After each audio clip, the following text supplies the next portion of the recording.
How the hell y'all doing out there? What's happening, drum nerds, non-drummers, musicians, non-musicians, or people just looking for some laughs and some gear talk and some drum stories, or just ridiculous stories, or good stories in general? Got an awesome guest today from a great band, Jeremy McMonigle of Louisville, Kentucky's Young Widows. And I first heard Young Widows from my same friend that turned me on to the Melvins. Shout out Randy Muller. And instantly loved both of their records, Settle Down City and Old Wounds, when I heard them. So it'd be only fitting that I'd catch up with Jeremy on Young Widows' run for the 10th anniversary of Old Wounds, where they play the record in its entirety at St. Vitus Bar 2 nights in a row, as long as some other killer tracks.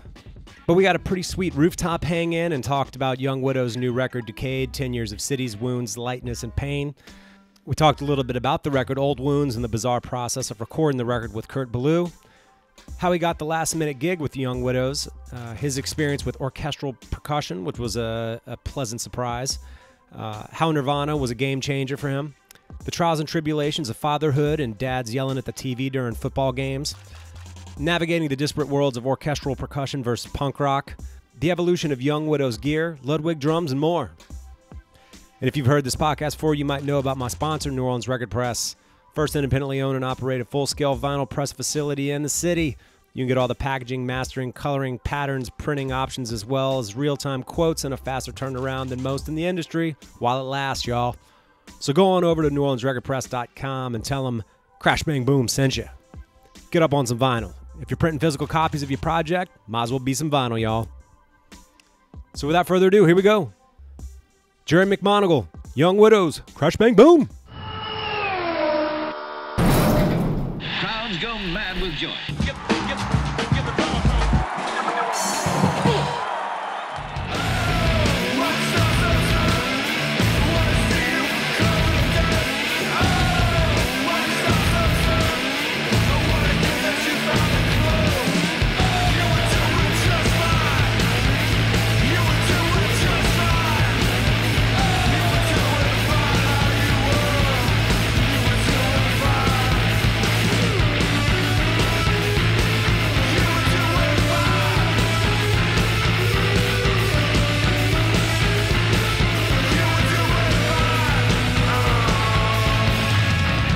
Jeremy see, your name is almost hard to say. Jeremy McMonigle. I got it right. Nailed right? it. Nailed it. Knocked it out of the park. I feel like with such a Scotch-Irish name, is that what's going on there, I assume? I feel like you should have like a handlebar mustache and like a monocle and be smoking a corn pipe and be talking like a Viking and saying or something like that. I don't know. One day. One of these days? One of these days. Hashtag Absolutely. life goals. Yep. Right on, man.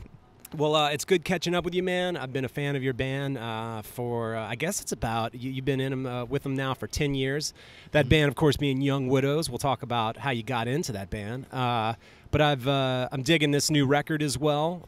Tell the people a little bit about, I guess, this little run that y'all are on and a little bit about this record that y'all just put out. The record is a collection of a bunch of songs that, we recorded and didn't make the cut to the albums, but obviously a lot of hours and effort have gone into recording them, so it's really, really satisfying for them to come to light, so to speak. Absolutely. And then we're doing this run, and it's good to be on the road. Nice, man. I was listening to these songs, man, and I always think about, I think like Led Zeppelin put out one of their songs posthumously where it was a killer song, and it was one of those songs that was after the fact. I was like, damn, they cut that off the record? That song's badass. And here y'all are. How many songs are on this record? What is it? I don't 12 even know. or 12 or 14 or something like that? Yeah. I think that's amazing. Those are all really good songs, man. Yeah. I'm amazed that those were on the cutting room floor, man. Yeah, we had a bunch from In and Out of Youth and Lightness, that record. We had I think we tracked 18 songs or something. And a few of them we pretty much finished, put a lot of time into, and there just wasn't enough room on the vinyl, so to speak, right, to put exactly. them all out, so a bunch of them didn't make it. Well, man, it sounds really good. It's interesting that there's some of the stuff that y'all worked on and with the sessions, I guess, with Kurt Ballou, obviously out at God City Studios, plays at Converge, awesome producer, awesome guitarist, for those of you who might not know. And then you have some of the stuff that you worked on with Kevin Ratterman, is that his name? Yep. Now, I guess tell me a little bit about, because obviously you got the first record, Settle Down City. That was with Kurt Ballou, right? I believe. I know you're not on that record. It was not Kurt Ballou. It was Chris Owens. Got you. Chris Owens recorded in Louisville at a place. Chris Owens recorded a bunch of Louisville bands. Nick and I did one with Brain Banger with Chris. Okay. Nice. Well, okay, so then Old Wounds, Kurt Ballou. Exactly. Okay, and did y'all track out there at God City Studios as well? Yeah, we tracked out there, and then like he had this. There was a wonderful idea where he recorded 4 or 5 shows live. Really? On the way to his studio, and he cut in a bunch of snippets of those songs live and infused them with the studio recording. Wow. It's really cool. That's crazy. Yeah. That record sounds really good, man. I'm a fan of his production in general, and I think it sounded super cool. Obviously, y'all working with him, but I didn't quite realize how was the process of it, which is crazy. Yeah, Kurt's he really knows what he's doing. That's wild, man. It's funny. I had Dez from High on Fire, and I've talked to some other people that have recorded or tracked, worked with, etc., with Kurt. And Dez from High on Fire, his take, I said, how was it working with Kurt? And he said, he's really hard to please. He said, I would do a take, be feeling good about it, and he'd be like, all right, so you ready to do another take on that? Yeah. One of my buddies that also worked with him, he said that, he tracked some bass. And then Kurt comes over the headphones and he's like, "Did you mean to play that like shit, or do you want to just do another take of that?" He's like, "God, this guy's brutal. Holy shit!" How was your experience working with Kurt? It was really, really enlightening. There's things I learned from him, and he was just I thought he was a really nice, genuine guy. Yeah. He just wanted to make our record as good as it could be. And I could tell that he really put a lot of effort into it, and he really cared about it. Yeah. And that was my take from it, and I enjoyed it. It was a high pressure sort of situation for me, but I thought it was great. Yeah.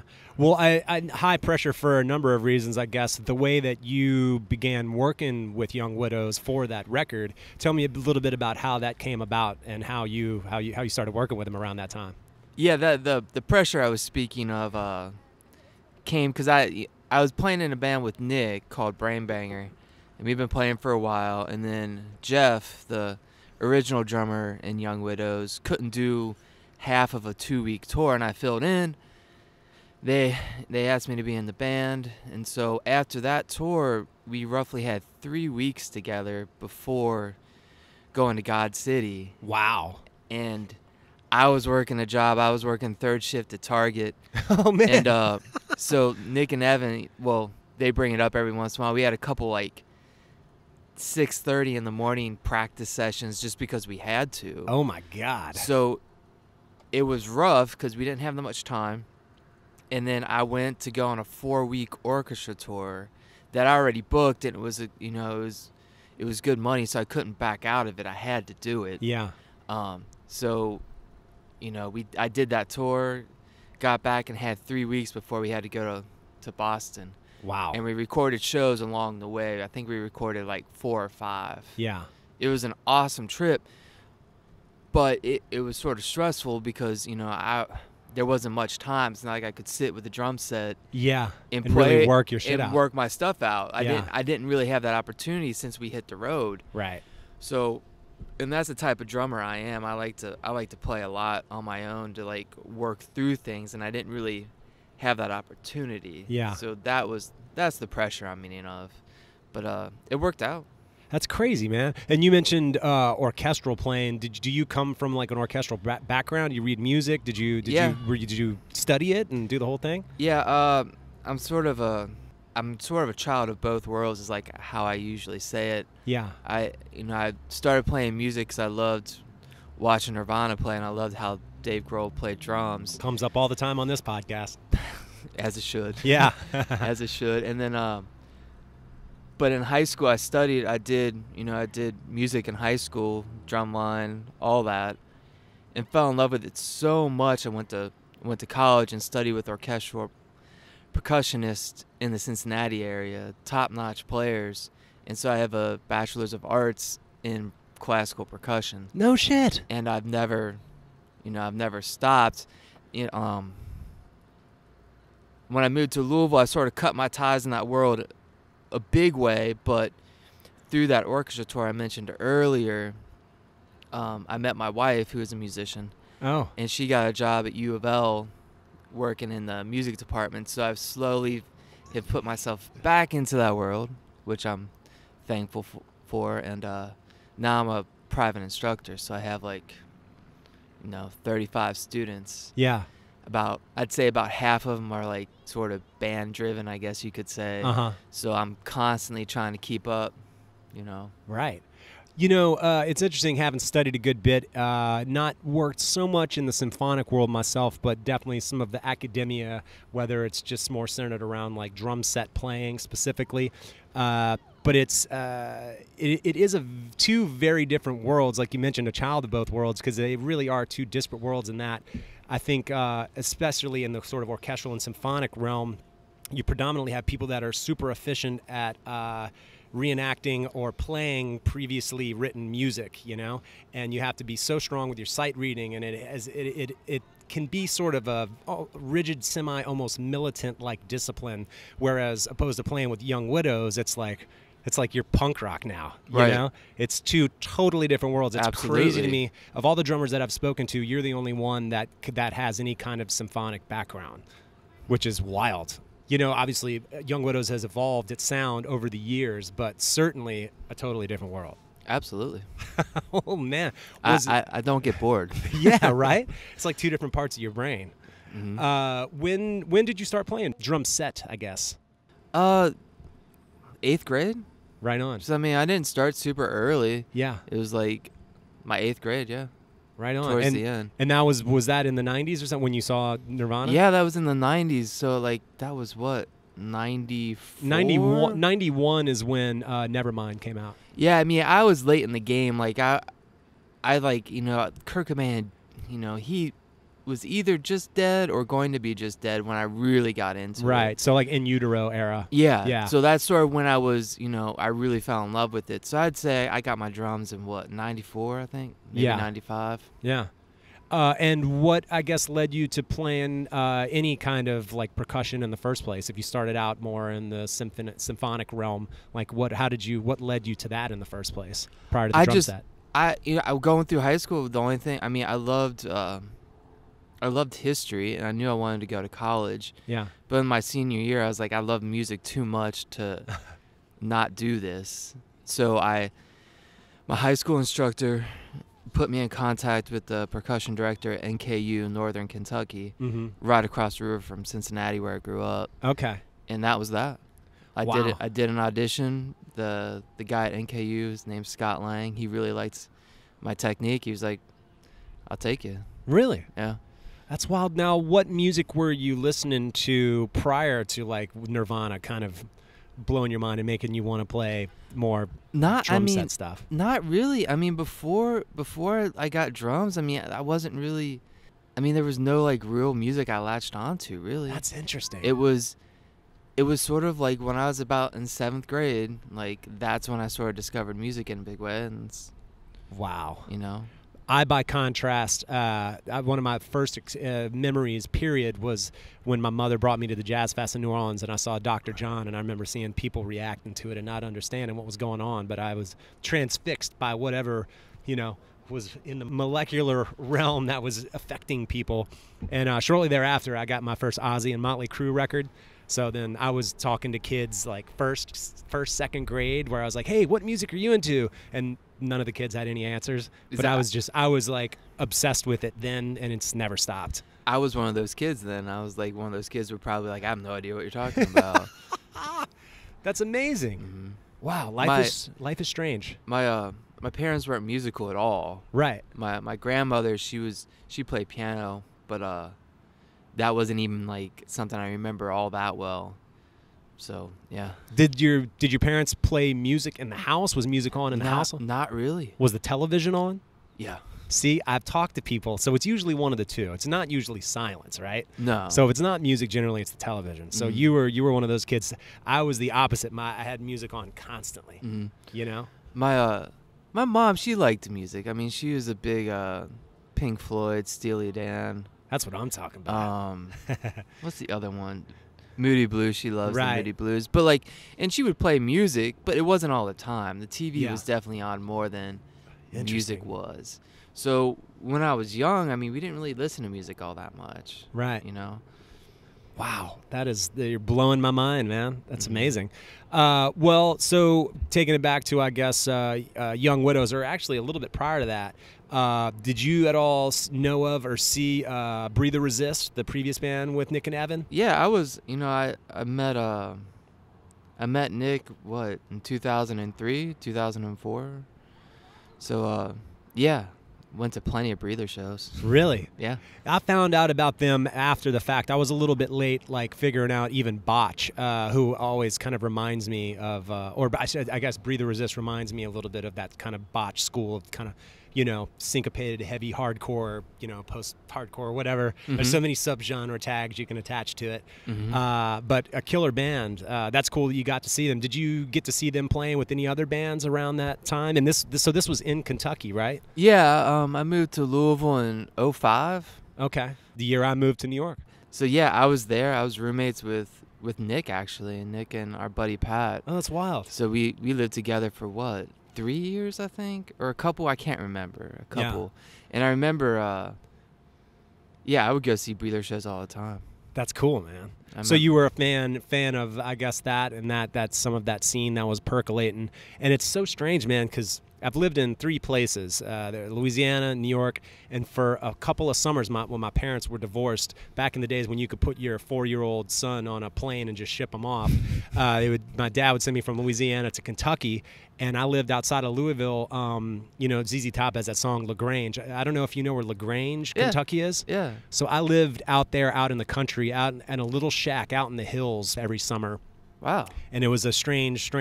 I remember very little about it, but I was 4 or 5 years old, I believe, and I think I did 2 summers when my mom moved out there for a little while. Yeah, I work at Oldham County High School, which Really? is in LaGrange, where it's it's closer to Buckner, but Okay. I've been working out there with that band director for 4 years or 5 years now. Wow. So I head out that way every week. That's wild. So like I coach like the percussion section, do the drumline stuff, do the concert band stuff. It's fun. That's amazing. Mm-hmm. Very, very strange. Yeah, so I have this strange connection with Kentucky. My dad also got his master's degree there at Murray State, I believe it was. And man, he's got the craziest stories. He was like counseling emotionally disturbed children from coal mining families that were up in the mountains and shit. And dude, he has some stories. I'll tell you some other time. I can't imagine about him. But this was in the 70s. So like, you know, he rode up on a motorcycle and they had never seen a motorcycle. So I'm sure They thought he was on a fucking spaceship. Wow. Yeah, and there was incest and like a big old like corn-fed giant dude with an axe in the front yard that my dad thought he was gonna have to like maybe beat the guy to death. Dude, my dad has so many crazy stories about these coal mining families in Kentucky, you won't even believe it. Oh, I can believe it. Just You can believe it. I can believe a little bit. I live in Kentucky, you know. Yeah, and this man. is like what, 40 years later. Yeah, so imagine. So I can only imagine. Oh, yeah. Back that far.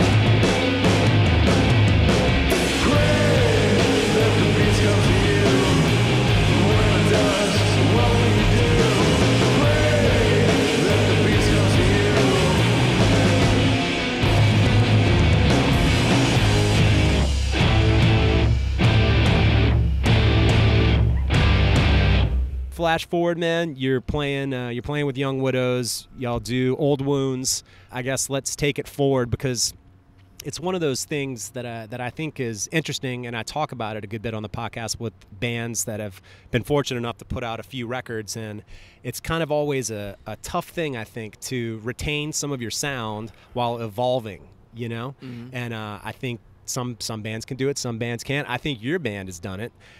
So I guess one of my questions would be, over the course of the records, is there a talk about it? Like, this is the direction we're going to do it, it's going to sound like this? Or is it more organic? Does it naturally happen from jamming? Or How do you keep that sort of original strain so there's a through line sonically from record to record, you know? I think that Evan has a pretty clear idea where he wants to take the overall sound well before we record the record. And he tries to, like, at least from my viewpoint, he tries to make each record different so it's not the same. So there's a conscious effort to make a different sound on each record. I believe that the three of us play a certain way, so like the way we play is one of the constants between all the records. Right. So I think that's sort of how we get to where we get to. Well, that stems from having an identity on your instrument. Right. So exactly. if you don't have that, then I suppose it could be harder to do that. Exactly. Yeah. You have a unique chemistry for sure, you know, between the three of you. It's funny, I was looking at everyone's setup last night. I love that Ludwig kit that you're playing. I, too, have a Ludwig kit. I got an old Vista Light. But I was checking out just the rigs that the guitar and bass are going through, and it's like double heads played through little tiny cabs. And it's like a little tower of little tiny cabs. It's the craziest thing, but it sounds great. Yeah, they used to have this. This is the third cabinet arrangement that they're on since I've been in the band. And okay. Thankfully, they've all gotten smaller. Yeah, exactly. When I was first in the band, they had 6 tall cabs that we had to move, and each one of them was really like a 2-person job. Really. Wow. One person could carry the light cab, okay, but they were awkward to carry with one person. Yeah. And it was just a lot of gear to move. Right. And then they sort of downsized to 2 cabs with the lights and the speakers all built into the same thing, but those things were just huge. Wow. They were just huge, where 2 people had to move it, and it was a struggle. Was the stage volume just loud as shit? Yeah. Yeah. You're like, yeah, it was. I always wear earplugs, so, you know. And in a practice, quite often I can't hear myself, so I mean, I just try to play and trust what I'm doing. And that's playing big-ass loud drums that you're playing. Yeah.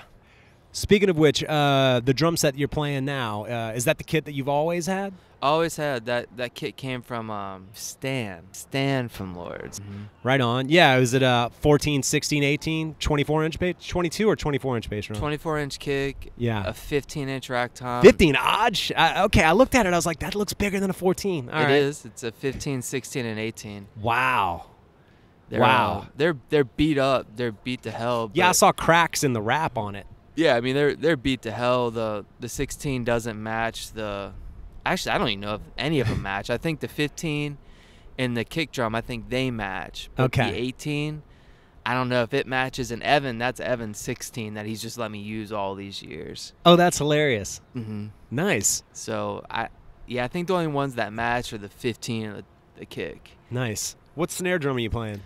Black Beauty. That is a great drum. My wife surprised me with that 4 years ago. Those are badass snare drums. 4 years ago. Oh, absolutely. I love Ludwig stuff. I just got my first Superphonic. I had a Keystone badge Superphonic growing up, and I sold it. And meanwhile, like, those drums, like 20-something years ago, used to be like, they were like $75, $80 or something, and even the 5x4, 5.5 by 14 or 5 by 14, which is what I have now. Those are $300 now. Yeah. Like all the Superphonic shit is super expensive, and that Black Beauty is killer. I have a Black Magic, which is a slightly lesser version of the one that you have. But yeah, you got yourself a real snare drum there. Yeah, it's so easy to tune. That's it sounds so much better. There's so much less ring, and it's so much easier to get that sound with that drum. It's sort of absurd. It's amazing. I mean, I guess sometimes when you spend the money and you get really well-made stuff, you realize, oh, I don't have to like work hard to make this sound good. Exactly. That's my feeling on that drum. You know, and it is louder for sure. I used a pork pie. Actually, a pork pie Big Black is what I used on all those records. Really? Yeah, pretty sure. Because my wife bought that for me right after Easy Pain came out. Oh, wow. Okay. So, like, that was 2016 Easy Pain came out? I think so. Something like that. Time is tough when I have 2 little girls to take care of. Oh, God. Time gets tough. Tell me about it. As we were speaking about it earlier, you have 2 daughters, huh? 2 daughters, yeah. Wow, man. At a certain point, there's going to be so much estrogen in your house that you're just going to have to go sleep in a tent outside. Yeah. I'm going to need to have a garage built in the backyard. You are absolutely, it's mandatory, man. Yeah. You're not going to survive it. I have, my son is now 3.5 months old, and so I've been going through that all of the crazy thoughts and experiences that I guess one has when trying to keep a young person alive. Yes, it's no easy task. No, it's just crazy. It's no easy task. Thank God my wife is strong and independent and awesome and can do an amazing job, because I'm the most impatient person, one of the most impatient people on the face of the planet. So this whole like child rearing thing is, I'm like, oh my God, I gotta like start meditating or something. Just like, oh yeah, my. you need the patience. Oh my God, I don't have it, man. You'll get it. My wife is not very patient, and she has become much more patient. Really? Oh yeah, for sure. Do you feel like you've always been a pretty easygoing, patient kind of guy? Absolutely. I can tell just from, yeah. Absolutely. I remember all these like phrases from my mother, and patience is a virtue is one I've always latched onto from a young age. So. Really? Yeah. Whenever someone said that, I was like, bullshit. You're just not gonna get something done. That's what I've always thought. I got my mother's like anxiety and like all neurotic tendencies and everything, so I am always like about to jump out of my skin. So yeah, raising a child and trying to keep the child alive has been quite an experience. I got to take a big breath and not be bouncing off the walls, man. It gets better. You said that Hendrix is sleeping now. That helps. That helps. When they don't sleep, yeah, it gets rough. Yeah, it gets rough. Yeah. And how old are your daughters? Cecilia will be 4 on August 18th. Wow. And then Vivian she'll be 2 in December, on December 8th. Okay. Cecilia was a great sleeper. Yeah. She, it was like crazy early on, like 2 months in, maybe not even that. She started sleeping 12 hours a night. Like, whoa. Straight through. What? Yeah. Wow. And then like she was taking 2 naps a day on top of that. Damn. And I was, I'm predominantly a stay-home dad. Yeah. 4 days a week. And, it was, I had all this, like, time to myself all the time. It was crazy. And then, you're just like, all right, just feed, change some diapers, all right, put you back to sleep. Yeah, all right, I'm hanging. I would take a nap every day. Oh, my God, that's amazing. It was good times. And then, wow. Vivian, she did not sleep. Oh. She didn't. It was a good almost year before she was sleeping through the night. Yeah. So that contrast between our 2 girls was pretty rough. I'm patient, but my patience was definitely tested at that point. Yeah. For sure. I hear you, man. It's one of those things. I was so glad that I watched it. I don't remember if I've said it before on the podcast or not, but it's mandatory that when you leave the hospital, when you take your child with you, they make you watch this old 70s VHS tape called, like, Don't Shake Your Baby to Death.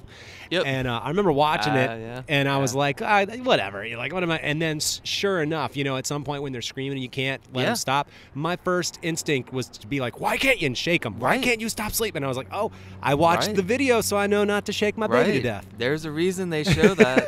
It's mandatory. There's a reason. Holy shit. Yeah, it makes sense. Absolutely it does. Ooh. Well, switching gears for 1 second, it's a question that I like to ask every now and again, man. Is there any particular show that you've played that you feel like was the most bizarre show, or just a complete meltdown, or just the weirdest show?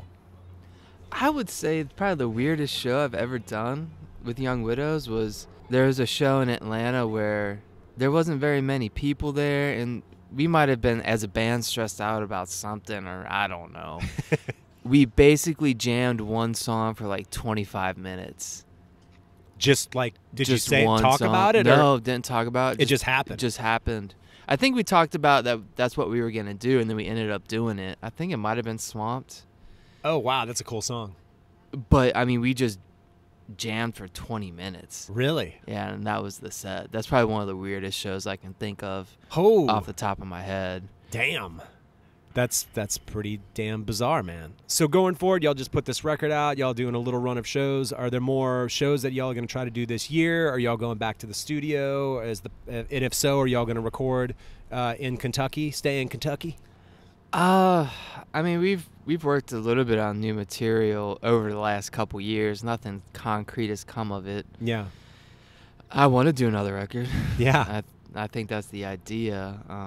I think Evan wants to go to a studio where he recorded a J Jail record in Illinois. Okay. So I don't know if we'll go there or stay in Kentucky. I love going to La La Land. That's like a crazy awesome studio, and it's in town. Really? That's where we did Easy Pain. It's just... That record sounds great. It's an amazing studio. Kevin Ratterman, it's his studio. It doesn't really make sense that a studio of that caliber is in Louisville, Kentucky. Right, it's wild. It's sort of the way I think about it. I mean, when I hear your band, I would not think that y'all are from Louisville, Kentucky either.